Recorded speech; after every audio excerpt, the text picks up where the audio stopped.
Arsenal Fan TV, good to finish above Spurs, at least. Well, yeah, very good to finish above them, but that ain't what it's all about, though. Really, at the end of the day, it's still a failure at the end. From our point of view, I'd just like to say thanks for having me on here because it's been good therapy for me. Like now, it's good therapy for me too. Every week coming on here, like, but yeah.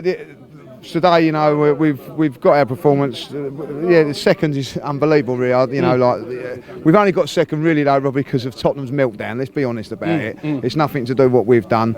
But, you know, I'm not going to lie, it's still very nice to see us get above them, and it's happened again, isn't it? Like, you know, it's happened again. So now, one thing that ain't happened again, and it ain't for a long time, is us having a bit of silverware to celebrate here at the end of the season, namely the league.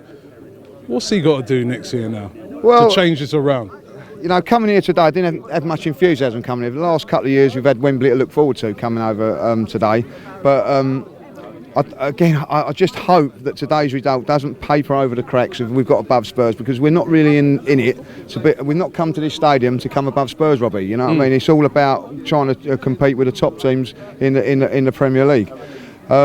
I've heard a thing today, and I hope it's not true, that he's only got £50 million to spend at the end. That is an absolute disgrace, because if that is the truth, we might as well stayed at Highbury and we'd have had £50 million to spend, you know what I mean? Like, it's now, what I want to see now from Arsenal Football Club, Arsene Wenger and the board, is to put some money into this football club and buy some players, you know. Now, I think, you know, the frustrations from the fans and frustration really is that we've only been 3 players away from really challenging, you know what I mean? And that is a top striker, top midfield player, and a centre half. You know, I think we could, if I'll be honest, I think we could get away with that centre half if we spent 50 million on a striker and 40 million on a top strong centre midfield player. We could get away with the central defenders, you know. Push Chambers through, Gabriel can do an all right job, you know what I mean, Koscielny. But at the end of it, we've got to be looking at the other end now and making ourselves, you know, competing. Not just, you know, all right, we're in the Champions League again next season, but I want to see us. I want to see us going deep in that. You know, people have said about, Man City and think like Man City got to the semi-finals this year. Do you know what I mean? Like, so at the end of the day, have they had a great season? No, but they've gone deep into that competition. We've not gone deep in anything. You know, like we've.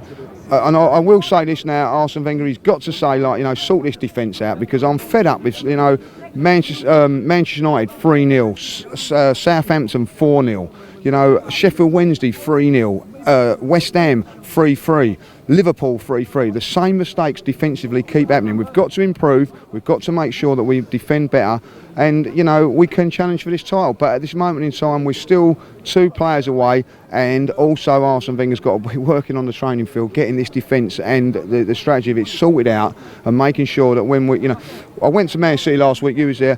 They would put the pressure on after 5 minutes. We turned around and said they're going to score in a minute, and love and behold, they did.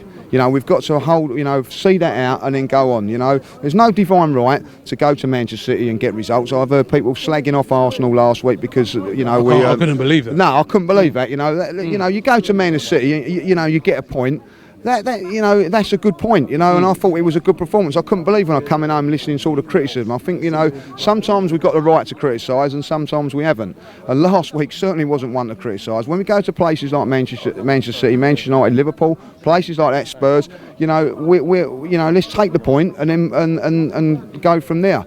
You know, the disgrace for this season was Manchester United, because, you know. And I look back on that. That's where it all went wrong for us, Robbie. You know, you've been there. 8-2, 6-1. When we was weak, Manchester United abused us. You know what I mean? But when they was weak, we just didn't let them off. You know what I mean? We should have took them apart that day and remembered what they'd done to us in the past, and we didn't. And that to me is the biggest disappointment of this season. It ain't been the greatest season by a long shot. Let's not get carried away with it because we're second. You know, people going around where everybody's happy because we've beaten Spurs. Let's not get carried away. It's been a disappointing season by the standards that we should be setting. Now, I'm not saying that we should be winning the league. I'm not saying that, but what we should be doing is challenging for it, because what this stadium is and what we pay every week, we should be challenging for the title. I'm not saying that we've got any divine right to win it, but we should be challenging. And this season, we've come, I don't know how many points is it, you know, 8, 7, 9 behind Leicester. Doesn't matter if it's Leicester, it doesn't matter if it's Manchester City, it doesn't matter if it's Manchester United, whoever. we should be challenging and being up there, not 9 points behind whoever it is, and that is the thing today. Let's not sugarcoat it because we've come above Tottenham. You know, we never moved to this stadium to get above Tottenham. That is a gimme. Do you know what I mean? Like that's it. So, and that's it. So, like, you know, we'll say this. You know what I mean? Spurs this season have had their best season, and we've not had one of our best seasons, and they still couldn't get above us. So I'm looking forward to going to work and seeing all Spurs fans tomorrow. I'm really looking forward to that. Like, you know what I mean? So thank you very much for the season and all that. Thank you very much. For all the best coverage of this year's Euros, get along to my brand new channel and subscribe right now. Subscribe to a man like Robbie.